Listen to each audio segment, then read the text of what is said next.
बिस्मिल्लाहिर्रहमानिर्रहीम अल्लाहुम्मा सल्ली अला मुहम्मदिन नबील उम्मी व अला आलिहि वसल्लम तस्लीमा।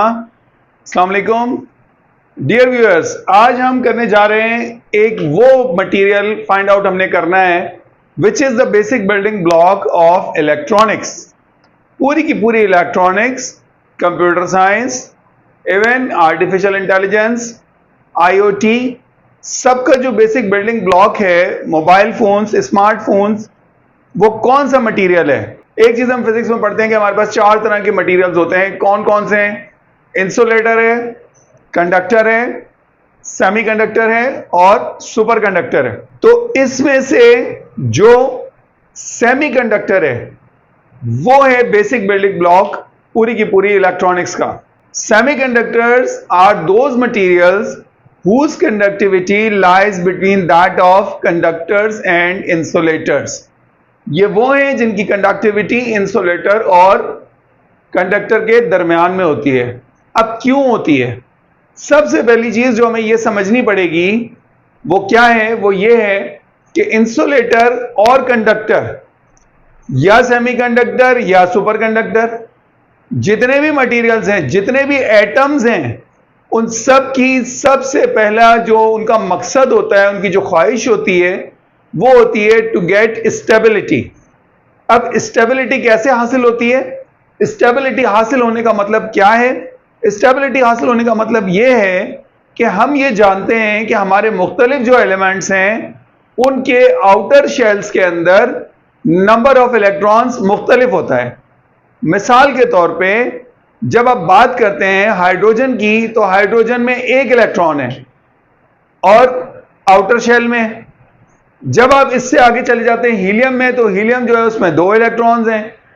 फिर लिथियम की बारी आ जाती है। तो मिसाल के तौर पे अगर मैं बात करूं क्लोरीन की, तो क्लोरीन को मैं कह दूं ये इसकी कोर है, ठीक है जी, और जो इसका ये आउटर शेल है, आउटर शेल में इसके इलेक्ट्रॉन्स होते हैं 7। ये है क्लोरीन। अगर मैं बात करूं लिथियम की, तो लिथियम के आउटर शेल में नंबर ऑफ इलेक्ट्रॉन इज 1। अब यहां होगा क्या? इसकी भी ख्वाहिश ये कि स्टेबल हो जाए और इसकी भी ख्वाहिश यही है कि ये स्टेबल हो जाए। अब ये स्टेबिलिटी कैसे आएगी? यानी इसको स्टेबल होने के लिए क्या चाहिए?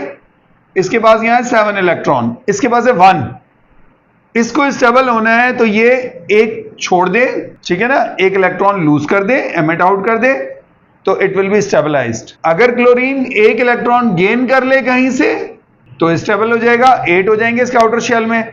ये लूज करे तो ये स्टेबल हो जाएगा इसके आउटर शेल में, इनर वाले में 2 हैं। तो हर एटम की जो पहली कोशिश है वो ये कि वो स्टेबल हो जाए। यहां अच्छा, ये जो इनकी कोशिश है ना, यही मेन कॉज है किस चीज का? इनके सारे के सारे इंटरेक्शंस का। जितने भी ये बॉन्डिंग करते हैं दूसरे एटम्स के साथ, उन सब बॉन्डिंग की जो बुनियाद होती है वो इनकी ये गोल या इनकी डिजायर होती है कि ये स्टेबल हो जाए, फिर चाहे ये कोवेलेंट बॉन्ड बनाएं या कोई भी तरीकाकार इख्तियार करें। लेकिन जब हम बात करते हैं सेमीकंडक्टर की, तो सेमीकंडक्टर वो मटेरियल्स हैं जो 4th ग्रुप से ताल्लुक रखते हैं, और सारे के सारे सेमीकंडक्टर्स जो हैं उनके आउटर शेल के अंदर नंबर ऑफ इलेक्ट्रॉन्स आप देख सकते हो कितने हैं, 1 2 3 एंड 4। इसका मतलब क्या हुआ? इसमें होने कितने चाहिए थे? 8 हैं, कितने? 4। अब इसके लिए सिचुएशन इक्वल है, 50-50। यानी इसके लिए क्या था क्लोरीन के लिए कि गेन करना आसान था, 1 गेन किया, ओके फाइन, कंप्लीट हो गया। इसके लिए क्या था? 1 लूज किया, ओके फाइन, आसानी से इसने खत्म किया और ये भी स्टेबल हो गया। यहां क्या है? Equal opportunity. गेन करेगा तो 4 गेन करने, लूज करेगा तो 4 लूज करने। तो ये जो 4th ग्रुप के एलिमेंट्स हैं, these are known as semiconductors. और ये सेमीकंडक्टर्स जो हैं ये बेसिक बिल्डिंग ब्लॉक हैं पूरे के पूरे इलेक्ट्रॉनिक्स का।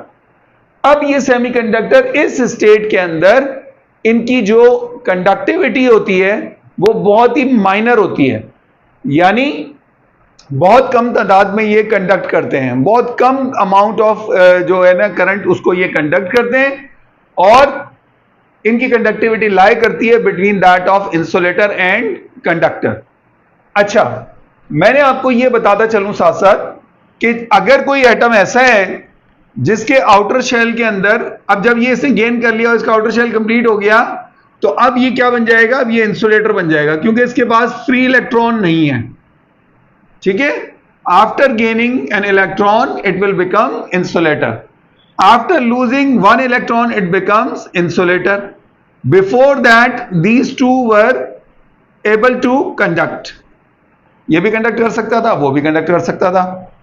वो एज इलेक्ट्रॉन कर सकता है, इलेक्ट्रॉन लूज करेगा तो यहां फ्री इलेक्ट्रॉन्स आ जाएंगे इसमें।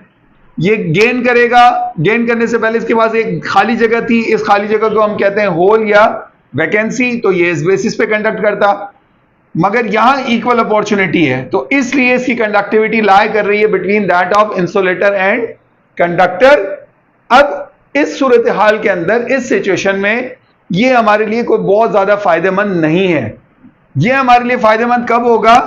जब हम इसकी कंडक्टिविटी को इंक्रीज कर सकें।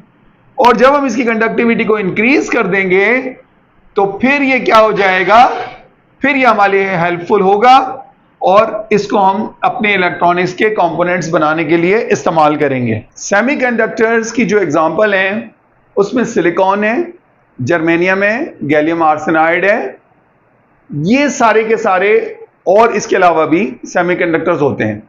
सबसे ज्यादा जो सेमीकंडक्टर मटेरियल हम यूज करते हैं दैट इज सिलिकॉन। सिलिकॉन क्यों यूज करते हैं? क्योंकि silicon is very cheap. Cheap क्यों है? क्योंकि ये बनता है सिलिका रेत से, और सिलिका जो है वो हमारे पास अबंडेंट है दुनिया में। कहां पर है? समंदरों के साहिलों पर सिलिका जो रेत अवेलेबल है उससे सिलिकॉन मिलता है, और सिलिकॉन से हम ये कंपोनेंट्स बनाते हैं। दैट्स व्हाई जब भी आप देखोगे इससे जो कंपोनेंट्स बनते हैं वो होते कौन से हैं? उनमें शामिल है डायोड्स, उसमें शामिल है ट्रांजिस्टर, उसमें शामिल है आईसीज। इन सब को जब आप देखोगे तो ये सब ग्रे कलर की होंगी। ये जो स्टेट है इस वक्त, इस सिचुएशन में, this type of semiconductor is known as intrinsic semiconductor. The semiconductor in its pure form is known as intrinsic semiconductor. इसमें अभी कोई मिलावट नहीं है, इसको हम कंडक्टर बनाना चाहते हैं, इसकी कंडक्टिविटी इंक्रीज करना चाहते हैं। So there are three ways. दो तरीके कौन से हैं? एक तो है लाइट, दूसरा है टेम्परेचर। मगर जो हम अभी अपने सिलेबस के मुताबिक बात करने जा रहे हैं that is the third one, जिसमें हम क्या करेंगे कि इसकी कंडक्टिविटी को इंक्रीज करेंगे by adding an atom from other group, and that process is known as doping. इस प्रोसेस को हम क्या कहते हैं? डोपिंग कहते हैं। Adding impurity to a semiconductor. Semiconductor के अंदर इंप्योरिटी ऐड कर देंगे। इंप्योरिटी कहां से ऐड होती है? इंप्योरिटी ऐड होगी दो जगह से, या तो थर्ड ग्रुप के एलिमेंट से होगी या फिफ्थ ग्रुप एलिमेंट से होगी। थर्ड ग्रुप से जब इंप्योरिटी ऐड होगी तो जरा देखिएगा आप, थर्ड ग्रुप के एलिमेंट्स कौन से हैं? वो एलिमेंट्स हैं जिनके आखिरी शेल के अंदर कितने इलेक्ट्रॉन्स होते हैं? 3 इलेक्ट्रॉन्स होते हैं। थर्ड ग्रुप के एलिमेंट्स एल्यूमिनियम है, बोरॉन है, गैलियम है। ये सारे के सारे वो हैं जिनके आउटर शेल के अंदर कितने इलेक्ट्रॉन्स मौजूद हैं? ये कोर हमने बना दिया, यानी सारे के सारे इसमें पैक हो गए। सिर्फ और सिर्फ इसमें हम आउटर शेल दिखाते हैं। 3 इलेक्ट्रॉन्स हैं इसके आउटर शेल में, और जो हमारा सेमीकंडक्टर है उसके आउटर शेल में कितने इलेक्ट्रॉन्स हैं? जी 4 इलेक्ट्रॉन्स हैं। जब मैं ये ऐड कर दूंगा, कौन? मिसाल के तौर पे एल्यूमिनियम है, अगर एल्यूमिनियम को ऐड कर दूंगा किसके साथ? सिलिकॉन के साथ, तो आउटर शेल में मेरे पास जो नंबर ऑफ इलेक्ट्रॉन्स हो जाएगा वो कितना हो जाएगा? That is 7 electron. यानी अब जो मेरा एटम बन जाएगा वहां पर मेरे पास, अगर मैं कोर को अंदर छोड़ दूं तो बाहर जो है वहां इलेक्ट्रॉन्स होंगे 7। यानी स्टिल ये अनफिल्ड होगा, आउटर शेल अनकंप्लीट होगा। मगर अब ये कैसा हो जाएगा? ये आपको याद है जो हमने पहले देखा था क्लोरीन वाला एटम, उसकी तरह हो जाएगा। यानी अब ये कंडक्ट कर सकता है आसानी के साथ। जब ये कंडक्ट करेगा किस तरह? क्योंकि इसके पास शॉर्टेज है 1 इलेक्ट्रॉन की, इसको 1 इलेक्ट्रॉन मिल जाएगा तो ये कंप्लीट हो जाएगा। इसका मतलब जो इसमें इलेक्ट्रॉन की डेफिशिएंसी है वो डेफिशिएंसी क्या कहलाती है? वो कहलाती है होल या वैकेंसी। तो ये कंडक्ट करेगा बिकॉज ऑफ दीज होल्स और वैकेंसीज। और अब ये जो सेमीकंडक्टर कहलाएगा, ये कहलाएगा कौन सा वाला? वो था प्योर सेमीकंडक्टर, यानी जिसको हमने कहा था इंटरिंसिक सेमीकंडक्टर। अब जब ये दोनों मिल जाएंगे तो अब जो सेमीकंडक्टर बनेगा उसको आप कहेंगे extrinsic semiconductor. So doping is a process by which we add impurity to a pure semiconductor to increase its conductivity. ऐसा करके हमने क्या किया, इसकी कंडक्टिविटी को इंक्रीज कर दिया, एनहांस कर दिया, और ये हमारा डोपिंग का पहला हिस्सा है। और अब ये जो हमारे पास इसके अंदर ऐड किया था हमने, वो था ट्राइवेलेंट। अब यहां पे एक इलेक्ट्रॉन शॉर्ट है, इसका मतलब है कि यहां जो है वैलेंसी या जो इसका चार्ज होगा वो पॉजिटिव होगा। इसका मतलब ये क्या कहलाता है, ये कहलाता है P type semiconductor. P type में क्या था, एक इलेक्ट्रॉन शॉर्ट था आउटर शेल में। एन टाइप में क्या होगा, एक इलेक्ट्रॉन ज्यादा हो जाएगा। ज्यादा कैसे होगा, अब की दफा जो हम इंप्योरिटी ऐड करेंगे, पहले हमने इंप्योरिटी ऐड की थी थर्ड ग्रुप एलिमेंट से, अब हम इंप्योरिटी ऐड करेंगे फिफ्थ ग्रुप एलिमेंट में से। फिफ्थ ग्रुप के एलिमेंट फॉर एग्जांपल एंटीमनी है, आर्सेनिक है, फास्फोरस है। इनमें से किसी में से हम क्या करेंगे, इंप्योरिटी ऐड करेंगे। इंप्योरिटी जब ऐड करेंगे तो इनका जो आउटर शेल है, ये आप देख रहे हो, ये जो कोर है, यहां पर अब कितने इलेक्ट्रॉन्स हैं, यहां पर अब हैं 5 इलेक्ट्रॉन्स। तो इसका मतलब क्या हुआ कि ये 5 इलेक्ट्रॉन और प्लस क्या हो गया इसके अंदर 4 इलेक्ट्रॉन, किसके, सेमीकंडक्टर मटेरियल के, फॉर एग्जांपल सिलिकॉन के। दोनों को ऐड करोगे तो बनेंगे 9 इलेक्ट्रॉन। 9 का मतलब ये कि अब जो ये नया हमारा स्ट्रक्चर आया है, इस स्ट्रक्चर के मुताबिक 8 तो हो गए कंप्लीटली फिल्ड। 8 ने तो इसको फिल कर दिया। 8 की फिलिंग कंप्लीट होने के बाद एक इलेक्ट्रॉन एक्स्ट्रा बच गया। This electron is known as free electron which is the basis of conduction. इसका मतलब है कि अब ये कंडक्टिविटी बहुत आसानी से कर सकता है, इसकी कंडक्टिविटी बहुत ज्यादा एनहांस हो जाएगी। तो पता क्या चला कि जब आपने फिफ्थ ग्रुप से ऐड किया एटम, किसमें, क्रिस्टल ऑफ सेमीकंडक्टर में, तो वहां क्या हुआ, फ्री इलेक्ट्रॉन्स जनरेट हो गए। और ये फ्री इलेक्ट्रॉन्स जो हैं वो अब क्या करेंगे, वो फ्री इलेक्ट्रॉन्स अब कंडक्टिविटी परफॉर्म करेंगे, और अब ये क्या बन जाएगा, ये एक्सट्रिंसिक सेमीकंडक्टर बन जाएगा। और क्योंकि इसमें इलेक्ट्रॉन्स ज्यादा हैं, इसलिए ये कहलाएगा एन टाइप सेमीकंडक्टर।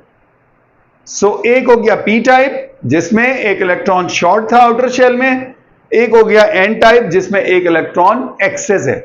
तो एन टाइप के अंदर एक्सेस क्या होते हैं, electrons which are known as free electrons, और पी टाइप में क्या होते हैं, एक्सेस होते हैं होल्स की, होल्स या वैकेंसी। अब यही एन और पी टाइप जो हैं, जब ये मिलते जाएंगे मुख्तलिफ तरीकों से, तो क्या बनता जाएगा, अगर 2 को मिलाएंगे तो सेमीकंडक्टर बन जाएगा, फिर अगर 3 को मिलाएंगे तो बन जाएगा transistor, so and so fourth. तो ये हम नेक्स्ट लेक्चर में पढ़ेंगे कि हमने किस तरीके से इन एन और पी टाइप मटेरियल्स को यूज करना है।